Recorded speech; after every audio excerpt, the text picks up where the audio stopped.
Hello and welcome to another ohmTown Daily News Show. This is for November 20th, 2022. I am Mayor Watt. Let's get into today's articles. I've already selected them all. Let's go. Hello again.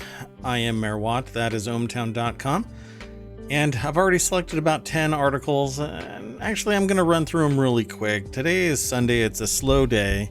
I think what's going to end up happening in the future is Sunday is going to be a week in review, an ohmTown daily news, a week in review kind of a show, along with a couple of articles, but not as many. And so let's see, today is kind of going to be the time frame for this week in review. We're not going to do an hour long. Sundays are really slow news days. Mondays are really slow news days. Tuesdays, it ramps up a little bit, but Wednesday and Thursday and Friday is when it gets really busy. The Wednesday to Thursday time frame, by the way, I get hundreds, almost 100 pages worth of new articles, aggregated by my script called Gatherer, and reaches out to about 200 news sources and throws them all into the 6 categories across the top of ohmTown.com. So create, news, education, entertainment, social, and technology. Don't forget to go to ohmtown.showbot.tv. That will allow you to vote for the articles that we discuss here on the podcast and on Twitch. This is where I'm really housed, over on Twitch. Long-term storage is YouTube, but it's picking up over there. And by picking up, I mean, I don't advertise. I don't hype myself. I don't go into other people's channels. I hope that somebody discovers this and finds value in this and then comes back and hangs out. I just kind of hang out, and I like talking about this stuff. And ohmtown.com sees a bunch of traffic, but it's not ad supported. So go and check it out and come back and chat with me if you find it of value. If you don't, let me know what's going on. Why is it not of value for you? I'd love to know why. I come from the business world, and so normally there's a large marketing budget or people talking about it in more public ways. But I'm not doing that. I'm very quiet about it. So would love to hear your feedback. That said, I've got a few things, I guess. I am a really big fan of archaeology and history, and one of my favorite shows, it went off the air, it came back, and largely before I discovered it, it was gone and came back. And when it came back on YouTube, and it's called Time Team, and they have a Patreon, and I support them on their Patreon, but I want more people to know about them. I have zero affiliation with them. They are not paying me to talk about this. But I love the episodes, the past ones and the new ones that are now developed because of their Patreon efforts and their YouTube channel. Go and check them out. It's www.patreon.com/timeteamofficial. Most people don't say www anymore. I don't know why I said it. I am not one of those people that are just discovering what the web is. I've been there longer than Time Team's probably been around. But at any rate, the crew, I guess, is always getting bigger, and they're getting a ton of support. So I would love to send them more support. But again, I don't have any connection with them other than I really value what they do. So it's really fascinating that you can walk pretty much anywhere in Britain and shake a stick and you'll hit something Roman. And I find it fascinating that it's as little as 4 inches down in the dirt that you can find something, and that tilling some land can destroy an archaeological history that can change the nature of history. It's just shocking. It's just shocking, because I'm in the United States, and there were no Roman anything, right? The original people in the United States were more with nature than doing industrial development of their country, and and then, yeah, as it goes, industrialization came for everyone. At any rate, I love what they do, and I would love to show them some support. So go over there and check them out. That said, let's get into today's articles. The very first article, and I don't throw the articles anymore into the chat while I'm streaming.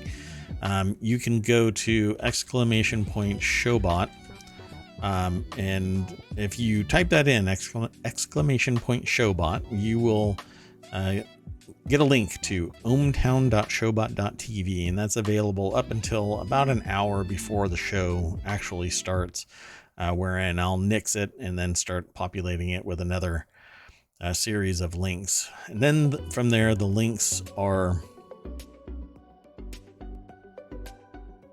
I'm going to turn this down more. And I hope that wasn't too loud, because that's going to really drive me nuts if all of that was really too loud. And if it was, let me just say real quick, go support Time Team at patreon.com/timeteamofficial. Yeah, that, I just realized my monitor didn't have it kind of presenting as very loud, but now that I think about it, it might have been too loud. Sorry, folks. We'll just move on. I don't edit the show. It shows, right? Anyway, go check out Time Team Official on Patreon. I'm going to go right into the news, since I just kind of wet the bed about this audio. I stream music really low level so that there isn't anything, just dead silence. So where I started before I got distracted was go to ohmTown.showbot.tv, and you can vote up articles. You can also recommend articles or make a statement if you want.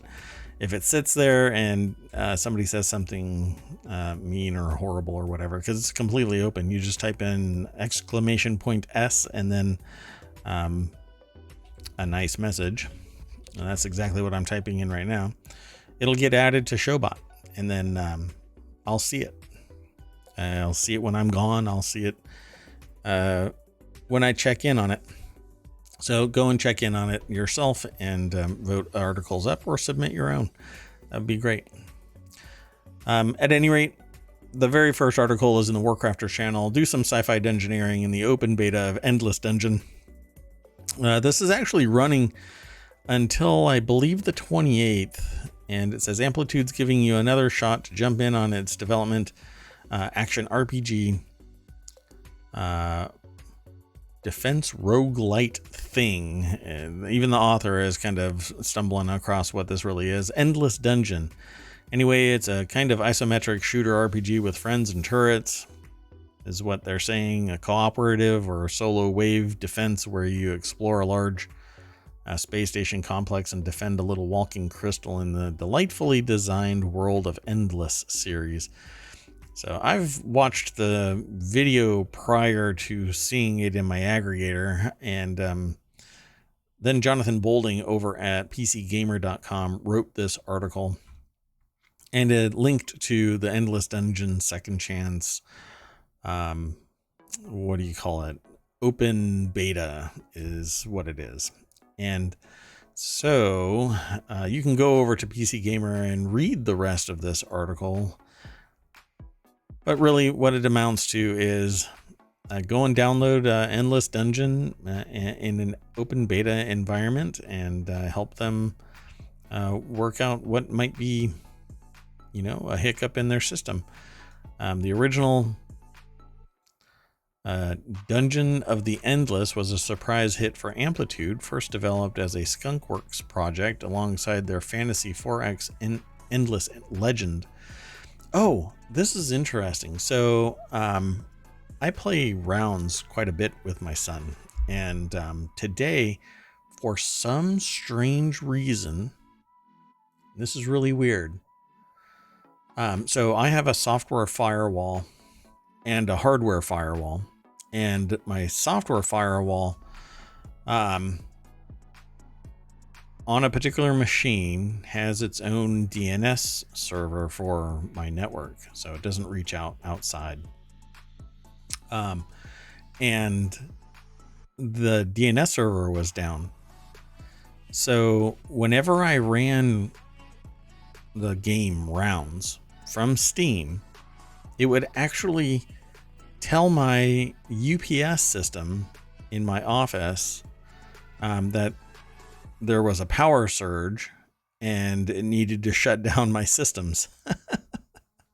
So I kept on trying to hash this out, and I couldn't figure out what was going on. And I was like, okay, well, let me start all of this up again and do this right, because it powered everything down.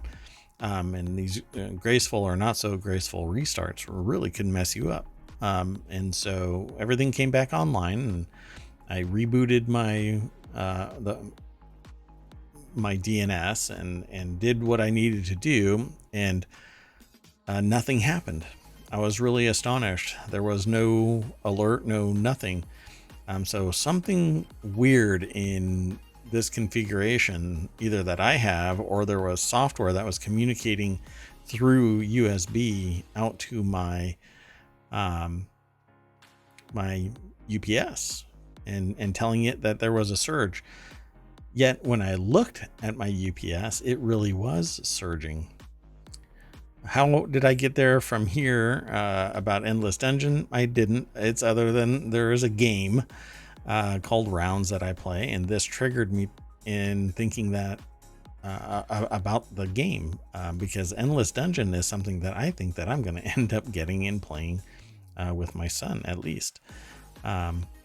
It's interesting, right? Players sign up on Amplitude's Games Together. So it's the word games and then the number 2 and then GETHER, Games Together website, in order to download and get running on the Open Dev, which is what Amplitude calls their sprints of open beta used to gather player feedback and data. Pretty neat, right? So go over to pcgamer.com and you can follow that link from Jonathan Bolding. I think the graphics are really cool. The intro video introduces you to the characters. It basically has different classes of character, and then shows you some gameplay, which is isometric but sci-fi-ish, more crisper than you would think. In terms of it kind of hints at being cartoony, but it's not cartoony like you would see in World of Warcraft, which it too is open for its pre-launch. There's a lot going on, folks. A lot in the gaming world, going on. There, even Pokemon is out now, and people are streaming Pokemon stuff like nobody's business. At any rate, go and check out Endless Dungeon, sci-fi dungeoneering in the open beta. Again, you'll have to sign up for an external account, but you do what you got to do. Oh, there's another one coming out. Oh, another game that I want to play so bad. I don't know if I have a link to it, but we'll talk about it if at the end I get to it. The next article is over on the Smack Talk channel. Newfie Halo 65 wireless mechanical keyboard review. A small keyboard with a big price tag. The title of this episode is Mechanical Keyboards Need a Change to Jesus is Twitter verified and more news. I didn't say it at the beginning. Kind of just rolled right on past that. But what I want to talk about with this is not only is our keyboards really neat to me. I love keyboards, mechanical keyboards. Getting them to sound a particular way is really amazing. Very expensive at times, but if you do it right, they never fail. Short of throwing an entire Cheeto into a mechanical keyboard, it's not going to fail. But my membrane keyboards fail. Those cheapo ones, right? The ones that are $5 when you buy a new computer. Anyway, this says here, Newfie's Halo 65 is a mechanical wireless keyboard that's fairly compact. It's a 65% keyboard. And it's fairly compact and great to use, but its small size is countered by its premium pricing. Wireless keyboards usually have a simple and light design. I don't know about light design. That only offers basic typing experience to you, but Newfie takes that step or two further with different colorful backlit keyboard modes and mechanical keys in its Halo 65. Let's click this link. So this, I can't say that I am a big promoter of these kind of keyboards anymore. I talked about it when I first started streaming, and then I stopped, and I really should keep on talking about this, because I think we do ourselves a great disservice by utilizing keyboards that are like this. They aren't ergonomic. They need to be split and tented. They need to be more natural for people to type on, where it isn't destructive to their wrists and fingers. And you may not worry about it now, but when you get older, you're going to worry about it. If you're in your 20s, it's not a big deal. If you're in your 30s, you may not realize it's coming. When you're in your 40s, you might go, that's really interesting, and it kind of pinches. And when you start heading into your 50s, let me tell you, breaking your wrist for 30 years plus 40 years, if you're like me, you have been using these straight keyboards where when I say break your wrist, you really do have to break your wrist. Let me show you here. I just need to bring up a camera so that I can look straight forward at you. So when you're typing, you have to break your wrist like that so that you can type on the home row. But with a split keyboard, you can actually turn it and tent it so that your hands are more in the natural position. Look at how you sit at a desk. Look at how you sleep on your side. Look at how what fetal position is. It isn't that your wrist is broke 90 degrees. You are naturally at an angle. And this article doesn't mention anything like that. And I think that we need, in this industry, we need to change that dynamic. We need to talk about ergonomics and long-term health for everybody involved. And while it may be a little bit more expensive, screw it. It needs to be, the margin needs to be smaller, and the profit margin needs to be smaller, and the health and long-term viability of your customers needs to be in mind when you're designing a product. And this certainly doesn't do it. Not just this, but every straight brick keyboard. Nathaniel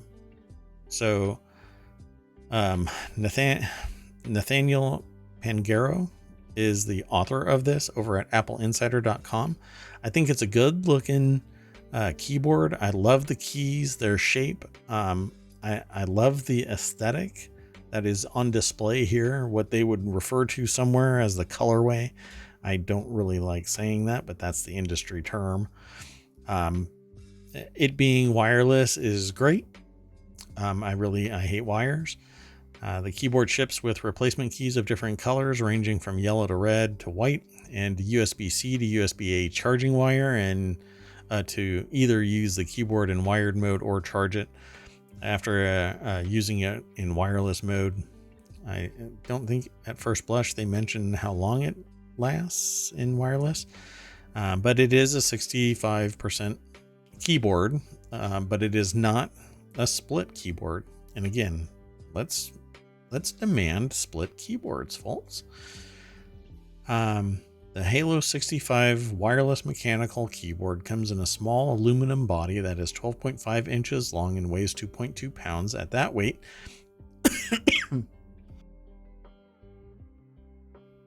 let's see, this keyboard can be very heavy for some people looking for a traveling wireless keyboard. Yes, but you really do want a heavy keyboard. You don't want one so light that when you mash a key, it wiggles, it moves, it messes up your flow. When you are like me and you're typing upwards of 120 words a minute, you don't want it to throw you off. There are people that are faster, but a lot of people are slower. And so what you want is a highly stable, high quality, mechanical, silenced perhaps keyboard if you are in the workplace. But if you're in the office like I am and you're not actually doing anything on stream, man, I like to smash these keyboards down, and just that mechanical click, it just keeps me going. Nobody else is around though, so I don't have to worry about disrupting the office because I work from home most of the time. That said, I think it's a neat little design, and has a kickstand to give you some ergonomic tilt, but that angle, it does very little for you. It needs to be split. I'm going to say it again. I love the keys. They're rounded on the edges. Pretty steep angle. That arc that makes the key look more like a 70s style keyboard, 70s, 80s style, more like 70s style, like a typewriter, not a modern mechanical keyboard, in my estimation. All of my keyboards seem to have a smaller rounding, radius of the corners. Anyway, how much does this thing cost? Let's look into it. Has LED backlit. You can change out the keys. Obviously, function keys allow you to change it, or the function key allows you to change the coloration. You can replace the keys like anybody else does. I won't even go into that. Says here it has a battery life, but advertises that you can do 240 hours of use out of the keyboard in wireless mode, and it houses a 4,000 milliamp hour battery. That's pretty nice. Comes with a wrist rest, but again, that does minimal for ergonomics. Breaking your wrist, that going like that to get your fingers straight for the home row, you are sacrificing your long-term wrist health. And not everybody suffers from repetitive strange injury or carpal tunnel syndrome, but in either case, do you really want to be the one that suffers from it and have to have surgery? I know people that have had to have multiple surgeries because they've never spent the $400-500 plus that they need. And there's certain things that you need to spend your money on. You get a really good bed, you get a really good chair. You can get a cheap sit-stand desk to help you out, but if you're going to be spending 40 plus hours a week in front of a keyboard, you need to get a split keyboard. Hell, even mice, I think, are largely something that should change. You should be able to just do everything with a trackball. But different people, different strokes. So how much is this beast? They have Halo pros and cons here. You can go and read them over at Apple Insider. Mine are going to be pretty different because of my bias. But they say that it's a pricey keyboard at $120. But I don't think a mechanical 65% keyboard for 120 bucks is steep. Not if, let me see. They do, I'm looking for, sorry, I'm kind of apoplectic here. I don't see the keys, the type of keys. They look like browns, but I don't know if those are kale or not. Huh. Anyway. Yeah, maybe I can find it somewhere in here. Not off the top. Sorry about that, folks. So yeah, you can go to Newfie's website and get it. And they also sell them on Amazon. So go check them out. The next article is in the Hedge Ideas channel. A massive storm buries cars as snow keeps falling in western New York. If you are not from here in the States, this probably won't matter much. But so there's this lake effect snow. And so moist air travels over the lakes, the Great Lakes in the north of the United States. And it chills. All of the heat is drawn out of the moisture, and it becomes snow, and it buries various places. And in just a matter of hours, close to actually the last number I heard was 60 inches worth of snow fell. And let's just jump over to it. Yeah, this was last night. I hadn't looked at it until just now. This was published today, early this morning, from the AP. A massive storm buries cars as snow keeps falling in western New York. Piles of snow buries parts of western and northern New York as a lake effect storm pounded areas east of Lake Erie and Lake Ontario for a third day straight, with possibly even more to come. Snowfall totals as high as 77 inches were reported in the Buffalo suburb of Orchard Park, home of the NFL's Buffalo Bills. Am I allowed to say that? It might be a copyright violation that I'm referencing an NFL IP. The snowfall in some spots ranked among the highest ever recorded in the area, rivaling the eye-popping amounts that fell during similar storms in 2014 and 1945. Still, my understanding is, in different countries, this still is nothing. I'm not sure how people deal with it when they are constantly bombarded by snow. The snowfall totals, which began accumulating Thursday night in some spots, would be on the order of historic, not only for any time of year, but for any part of the country, said National Weather Service meteorologist Frank Pereira at NWS headquarters in College Park, Maryland. Maryland's probably just outside getting impacted by the current cold weather. It's coming. Don't worry, everybody. And it wreaked havoc on some roadways as trucks that took to smaller back roads to avoid a closure on parts of the interstate, and the area ended up in massive gridlock. By the way, I saw a newscaster and a raised 4x4 just trucking through there. Cops or police officers were locked up in the snow, and this guy just kept on rolling by. And the cops, you could read their expression like, oh my God, I wish we had this, and not a SWAT unit. Yeah, guess what? I guess you should get the things you really need. So, as I tell people, my snowblower is broken. So we will probably get a massive amount of snow in my area.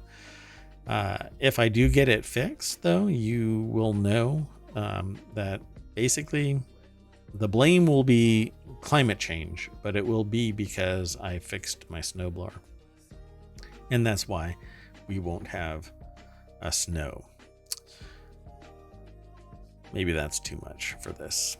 Anyway, Buffalo has experience with dramatic lake effect snowstorms, few worse than the one that struck in November 2014. That epic storm dumped 7 feet or 2 meters of snow on some communities over 3 days, collapsing roofs, trapping drivers in more than 100 vehicles on a lakeside stretch of the New York State Thruway. Yeah, let me know. Let me know in chat. Let me know in ohmTown.showbot.tv if that amount of snow, 7 feet, is that a lot to you? Seems a lot to me. And without giving too much away, I suppose, I grew up in Germany, so to me, I remember snow, but I don't remember it reaching 7 feet. Sorry, I pulled a marker away from my desk, and now I'm lost. Anyway, the next article is the Daily News Show. That's where it's been aggregated to. Thank court-backed gerrymandering for GOP House takeover.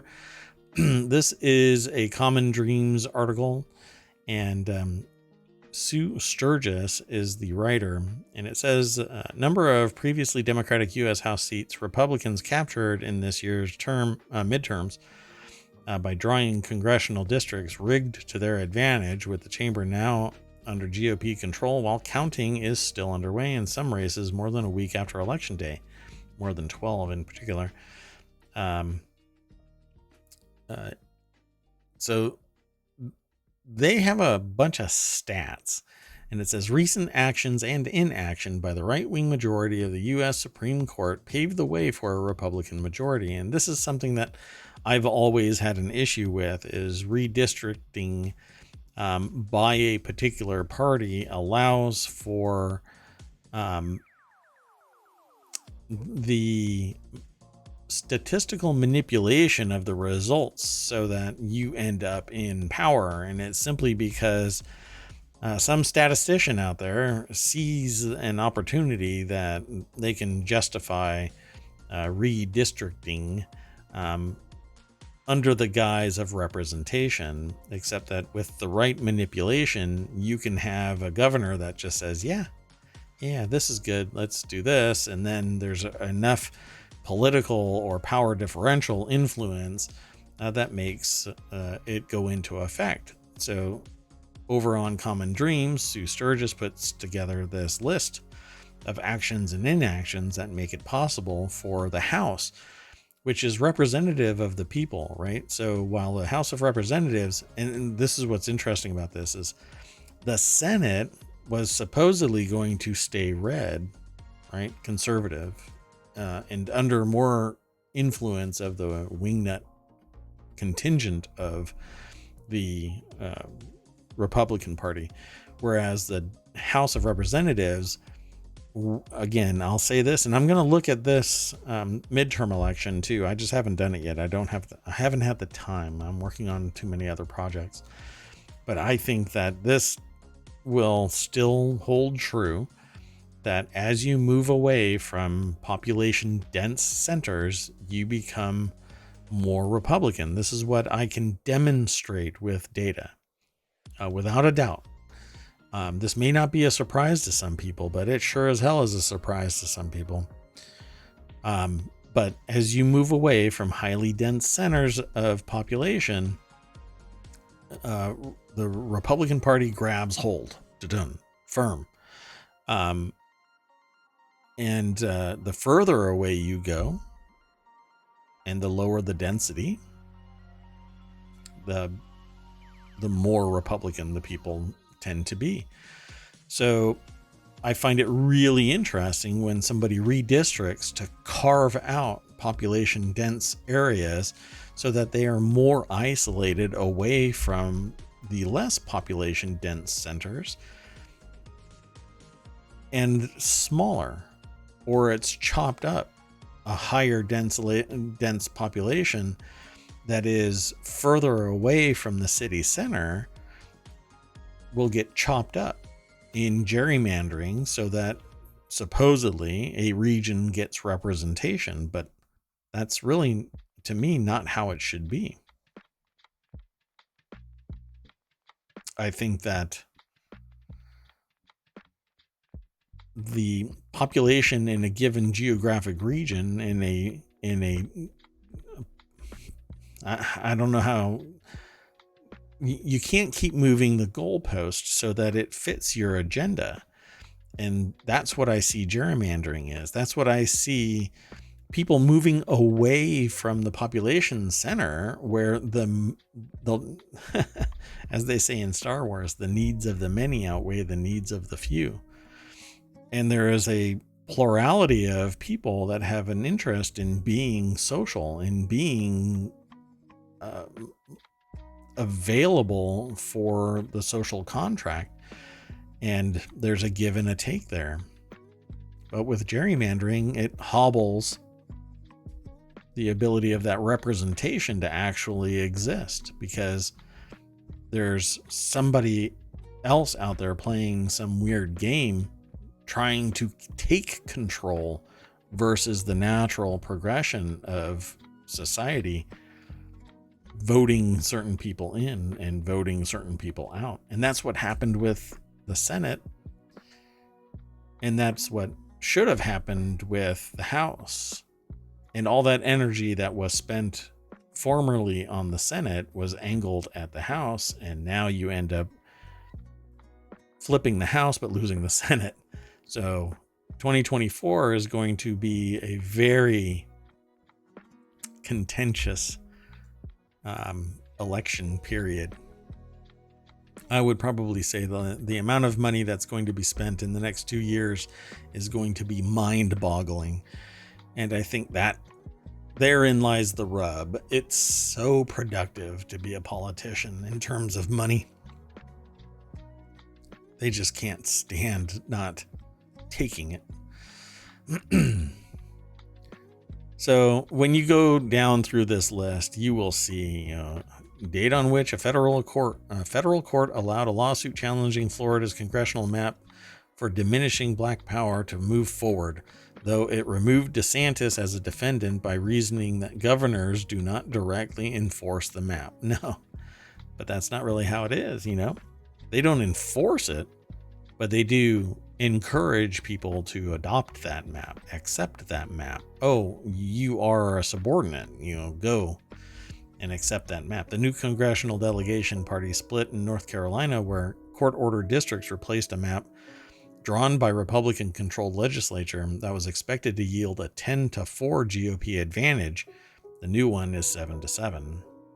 That's how it should be, if at all like that, because again, population-dense centers represent the most people. So where it really is the problem, but I've heard from people that the problem is that they don't want government controlling this or doing that or whatever it might be. But we are all in this boat together. It shouldn't be manipulated through force and through financial shenanigans and political promises of, well, I'll get you this if you vote for me. That's really not how it should be. I understand that people represent a population of people, but promising people that they are going to get this if they vote for them is tantamount, in my mind, to buying a vote. Maybe that's why I'm not in politics, because I can't be bought. Let's move on to the next article.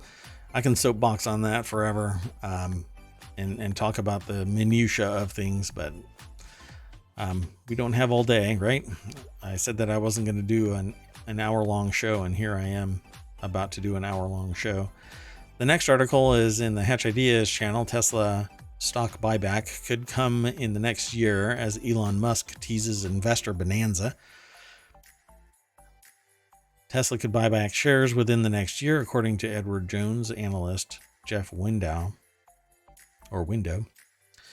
The decision is up to the board, which will weigh a variety of factors, he told Insider. One of those is likely the lawsuit against CEO Elon Musk and Tesla over his pay package, which consists of stock options. Tesla could buy back shares within the year, said Edward Jones. What do you think? Could they? If they're leveraging their market capitalization, yeah, probably. Brian Evans over at businessinsider.com. There is a real irrational exuberance around Tesla. It is valued at it's at the same level as like 10 of the highest priced.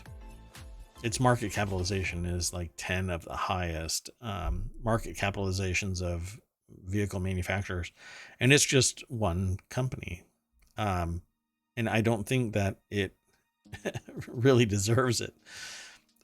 Its strategic advantage is declining. It's a first mover, and it's largely run by somebody that has managed to find a fiscal way of getting into management since X.com, and I just don't think that it's worth it. And as much as I want an electric vehicle, I'm probably going to end up going with an Ioniq. Tesla could buy back shares within the next year. The decision is up to the board, and one of those decision factors is going to be if Musk is sued successfully or not. But like Trump, he can throw so much money around, and I wouldn't say that Trump is even close to Musk. So a decision on the highly anticipated Tesla stock buyback is up to the board. So when is it going to do it? Within the next year. Can it do it? Maybe. Will it do it? Depending on how much of a dumpster fire Twitter becomes. Well, we'll see.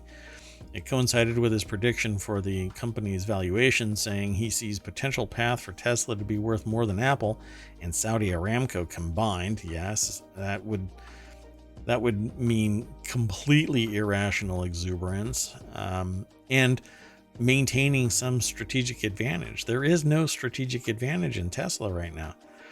There are other companies coming up on the heels, if not already ahead,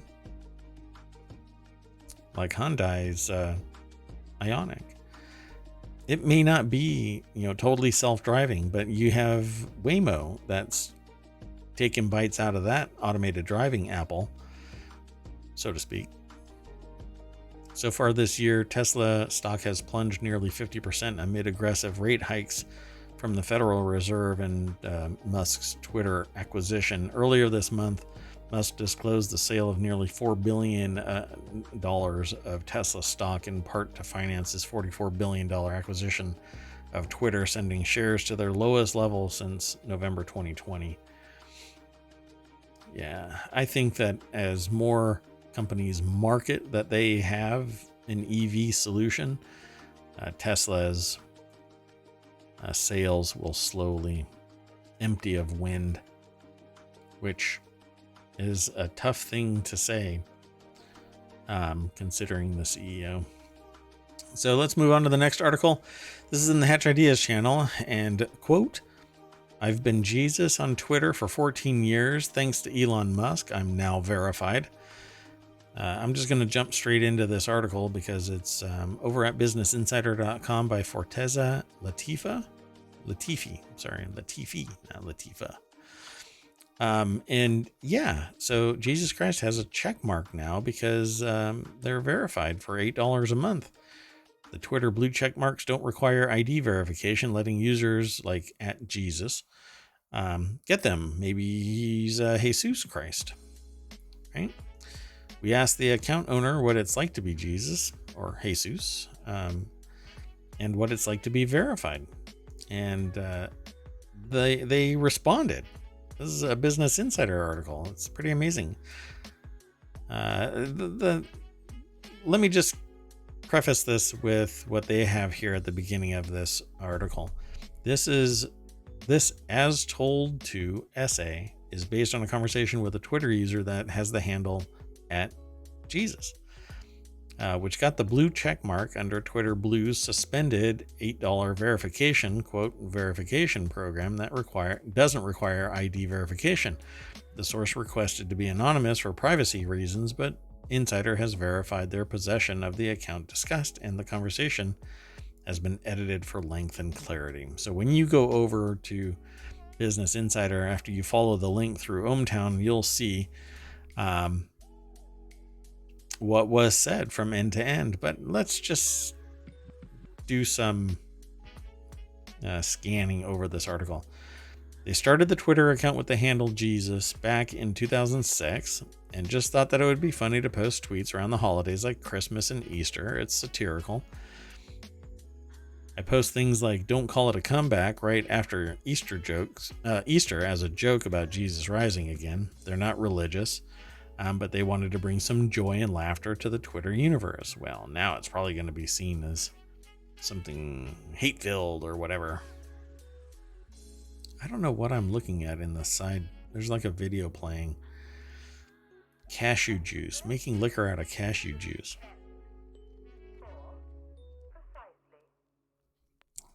Anyway, so they've had the account for 14 years, and now because of the rules changing, they were able to get a blue mark. So now they are verified as Jesus. Being Jesus on Twitter is kind of strange. People send prayer requests and think that they realize that the author thinks that, or I should say, the Jesus account holder thinks that they realize that they're not actually Jesus, but it's still soothing for them to send their request into the world anyways. Yes, that's usually the case because that's what they're doing.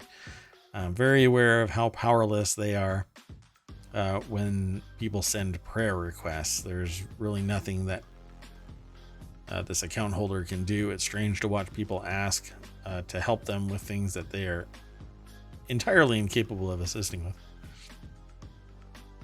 So people ask what the plan is with the account, and there really isn't one.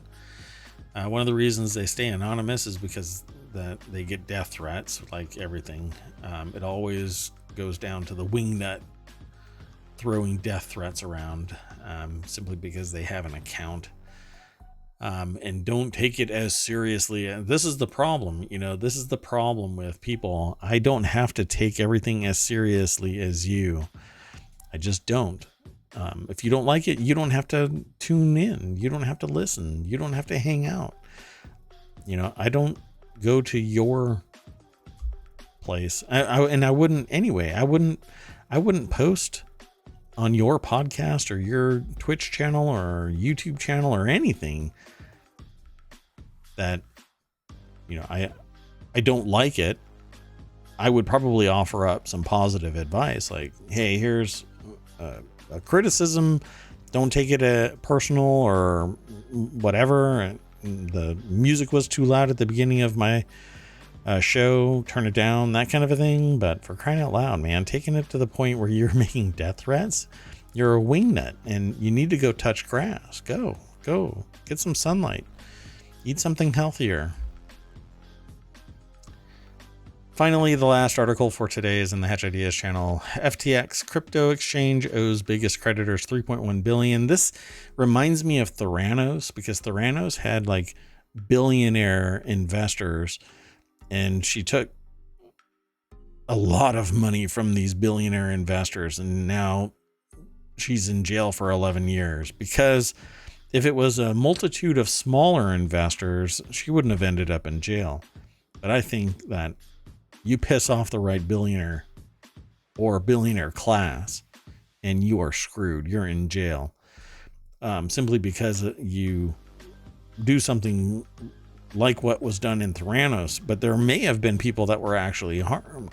I haven't found anything showing proof that people were actually harmed, because the testing results showed, from my understanding, the testing showed that people were given actual tests from valid machines, but they may have been operated incorrectly.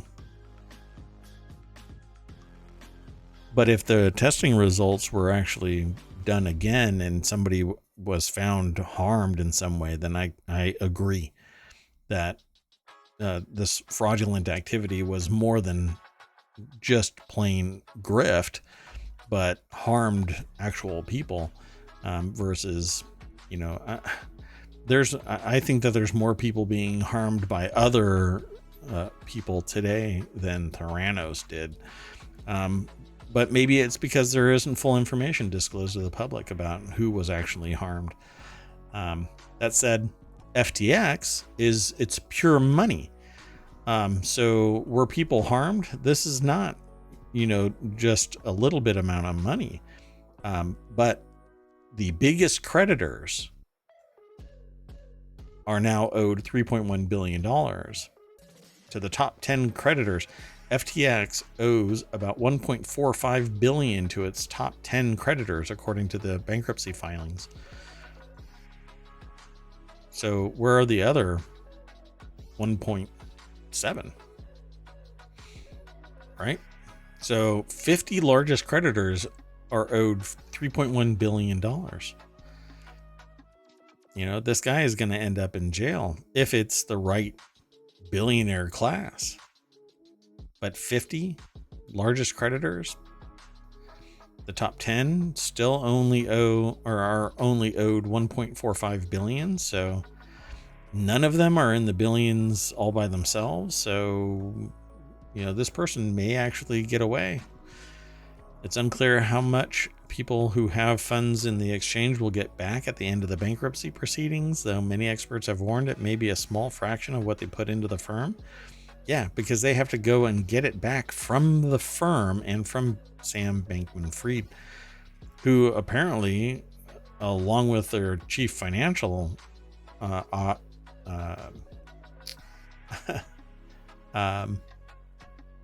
officer. I don't know why my brain went blank. I looked at something and my brain went blank. The chief financial officer, who apparently is really well known for being really good at the math, made this Gordian knot of investment that is taking the Enron bankruptcy rep to unwind. So this is going to be interesting to see how this plays out. So Mr. Ray, who replaced Mr. Bankman-Fried, criticized a complete absence of trustworthy financial information. And that is who John Ray is, the person who unwound Enron, and says last week, new FTX chief executive John Ray hit out at the way the failed crypto exchange was run, saying that he had never seen such complete failure of corporate controls. Yeah. Was there not at least a CPA somewhere in there? Doesn't seem like it. And if they are, then they are probably no longer going to be working in the industry. So at any rate, $3.1 billion to the 50 largest creditors. All the rest of you, according to this, something like 1 million other creditors, you're not going to get anything. Good luck. You're not fast enough. You're not rich enough. You're not connected enough. Just know that the bite at the apple missed entirely because Bitcoin is worth nothing. It's not even FDIC insured. So while nobody was complaining when it was rising high, we have rules and regulations because shenanigans take place by humans who are sociopathic, greedy bastards. And now you're finding out, which sucks, which really, really sucks.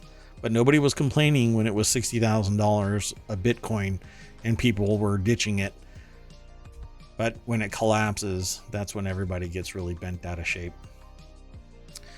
Well, that's it from ohmTown Daily News Show. I am Mayor Watt. I'm the person that runs ohmTown.com. If you want to get in touch, you can actually do it through ohmTown.showbot.tv. You can just send me a note that way. You can also send me an email. You can get in touch via ohmTown itself. Just send me a message there. I'm here on Twitch every day at 6 p.m. I don't really mess with Twitter anymore. I started to, and then what I think is a hot mess coming is still coming. I'm reevaluating if I'm going to do Mastodon because it's such a quirky system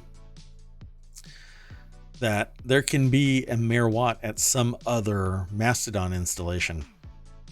I'm not hip to it, so I don't know if other people would be. You know, why should that be? I can always start it up. But meanwhile, there can be copies, clones of other people, just like Jesus on Twitter. And it's verified as Jesus on Twitter. And that's the same with Mastodon. They would be Jesus at whatever site that they sign up their single account on. At any rate, I am done for the day. I will see you tomorrow, 6 p.m. Eastern. Be there. Bye-bye.